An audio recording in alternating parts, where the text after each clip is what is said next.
Technically, a microcosm is a community, place, or situation regarded as encapsulating in miniature the characteristics, qualities, or features of something much larger. But in this video, we're going to talk about ecological microcosms.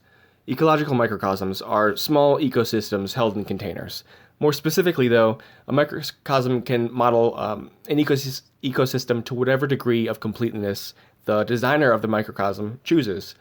The microcosm is usually in a container, but it doesn't matter what kind.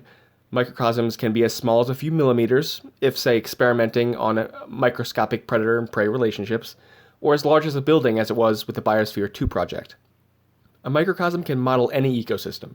It can be a terraria or aquaria microcosm, desert or tundra, fresh or saltwater.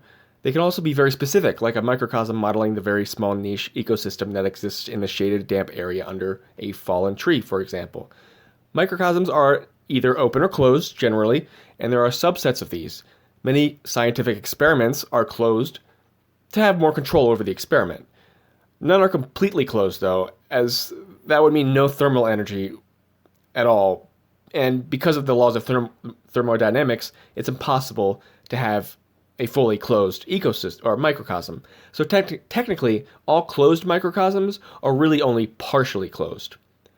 But don't tell the scientists that. And closed to what? It depends. Open could mean different things as well. An aquarium designed to be a microcosm is open if it doesn't have a lid and sealed. And, of course, so is a mesocosm, which is more open to external variables than a microcosm. To get technical about open or closed microcosms, though, tends to blur the lines between them. A mesocosm, by the way, spelled mesocosm, is an area with boundaries in the natural environment that the scientists are studying. So it's like a microcosm, but in nature with boundaries, and it's just open to far more variables. So it sounds the same, but in reality, it's just a section of the environment the scientists are choosing to study that contains boundaries around it. So within this hobby of creating microcosms, which is a small hobby, there isn't a concrete definition or criteria that has to be met which makes something a microcosm or not. In my opinion, if your goal was to model an ecosystem, then you have a microcosm.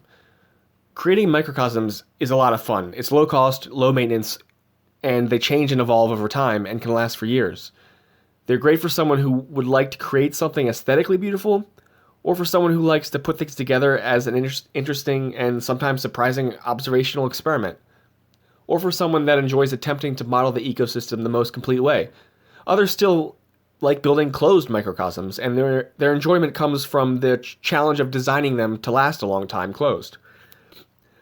Not to mention, microcosms are a great way to learn about ecology and biology hands-on. Even if you tried not to learn anything while making one, you'd still walk away smarter.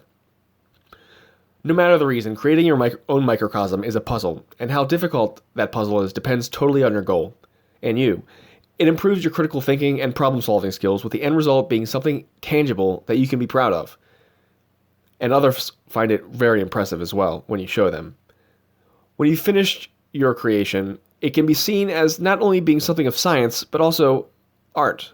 Natural, living art, made by you, and no other will be like it.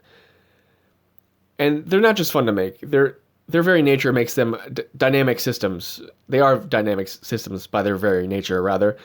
And they change and adapt over time. You'll watch as your microcosm increases in complexity and order. You'll observe oscillations, perhaps the emergence and disappearance of organisms in 2-month increments, a unique configuration that is only found in your own microcosm, and because that is the way the system configured itself to function. That's something called ecological succession. Hardly static, creating them was not even half the fun. They continue to be entertaining long after you've made them by taking on a life of their own as you watch the various dynamic changes that occur within them.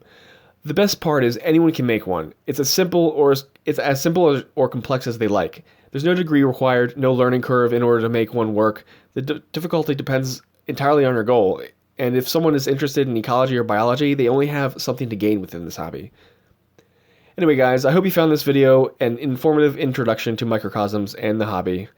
This has been Eco Amateur from thelifejar.com, and I hope to see you again.